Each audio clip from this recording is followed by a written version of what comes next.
Hey everyone, there are few things in life that I love more than cycling and board games, so I'm thrilled when those two things combine. So today on the Cardboard Herald, I'm so excited that we are reviewing Flamme Rouge, the fast-playing 2 to 4 player cycle racing game. So with that said, let's saddle up. Flamme Rouge is a race game. Each player controls a team of 2 cyclists, a sprinter, and a roller, and you use each of their decks in a sort of but not quite deck-building game fashion to propel them toward the finish line. Turns happen fast, suspense is high, and the mustaches and calves are huge. The first player with either of the racers to cross the finish line wins. Now, the first thing that you'll notice as soon as you open up the box is that there are these super thick, chunky, awesome track pieces that you'll have a Lego meets Hot Wheels moment as you decide how you're going to assemble them. Fortunately, there are some pre-made tracks that you can follow the template of, or you could go hog wild. It's really up to you, but I typically go with the ones that are already set up. I guess the pros know best. Either way, this game looks spectacular on the table. Turns happen simultaneously in Flamme Rouge. Each rider has their own deck, they each play 1 card per turn, and those cards tell you how far they get to move. The way it works is that at the start of every turn, everyone picks 1 cyclist, draws 4 cards from their respective deck, looks through, picks the card that they want to use, sets it aside, moves on to the other cyclist, does the same thing. Once everyone has picked all the cards for all their cyclists, you flip them, reveal them all at the same time. And starting with the rider, not the team, but the rider who's currently up first, you resolve how far they move, and then do that for every subsequent rider. Now, this framework of playing a card and moving is really the backbone of everything that is Flamme Rouge. But if that were it, it wouldn't be such a spectacular game. No, what makes this game great is the subtleties of what happens at the end of every turn, which brings me to exhaustion and Slipstream. This is one of my favorite aspects of Flamme Rouge, and where the theme truly meets the mechanics in the peloton. A peloton is an actual cycling technique where riders huddle together to have reduced wind resistance. Just as in real life, so it is in Flamme Rouge. This can be a truly important technique for teammates to help one another out, or be a way that cyclists can benefit through the hard work of some poor sap at the front of the pack.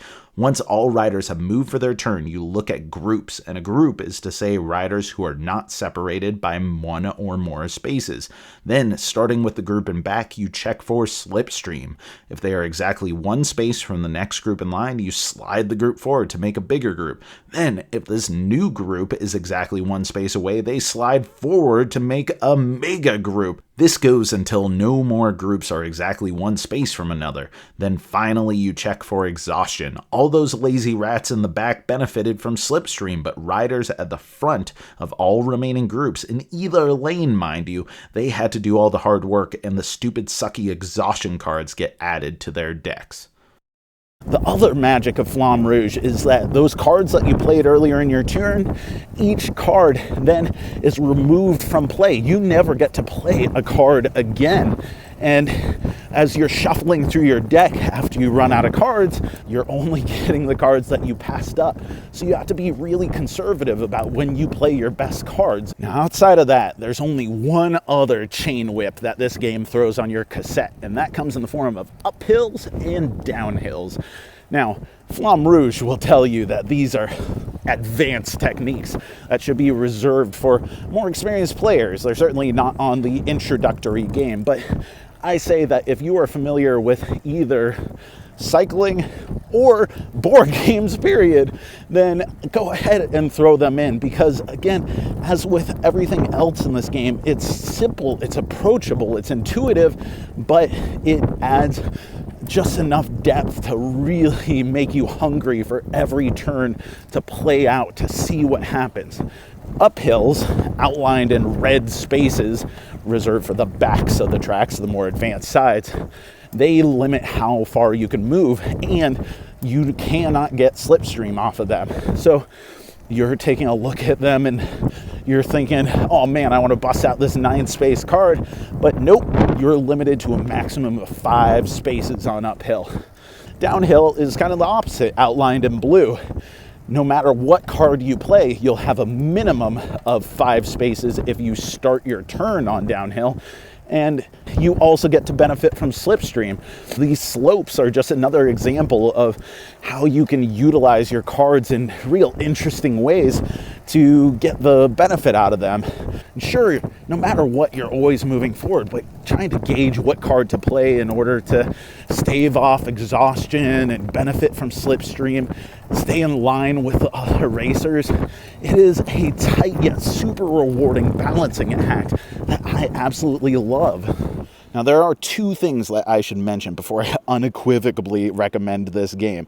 First off, the little riders that you're pushing around the board, they're made of some fairly brittle plastic. And yeah, they are cool looking and have great sculpts, but it's kind of disappointing as showpieces in the game when they start falling apart a little. Luckily, super glue is your friend in this regard. Second, like the best of bicycles, this game is streamlined without a lot of rotational weight dragging it down.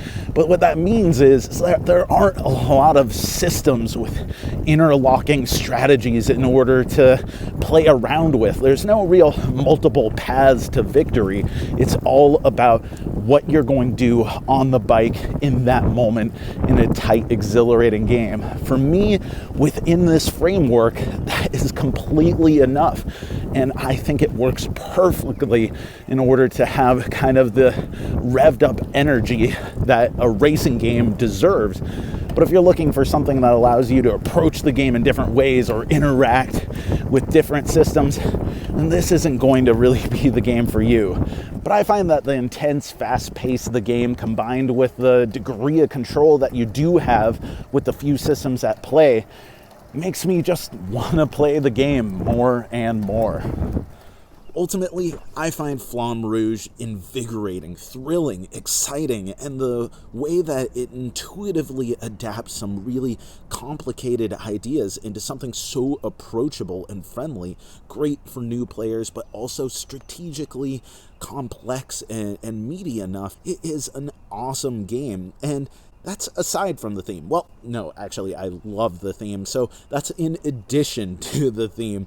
And so even though there are a little bit of production quality issues on the little riders themselves, and yeah, it doesn't have a huge amount of system depth that normally I really enjoy exploring in games, for a race game that can be played in about 30 minutes that has everyone on the edge of their seat, I can unequivocally say that this is absolutely my favorite race game that I've ever played. So the Cardboard Herald highly recommends Flamme Rouge.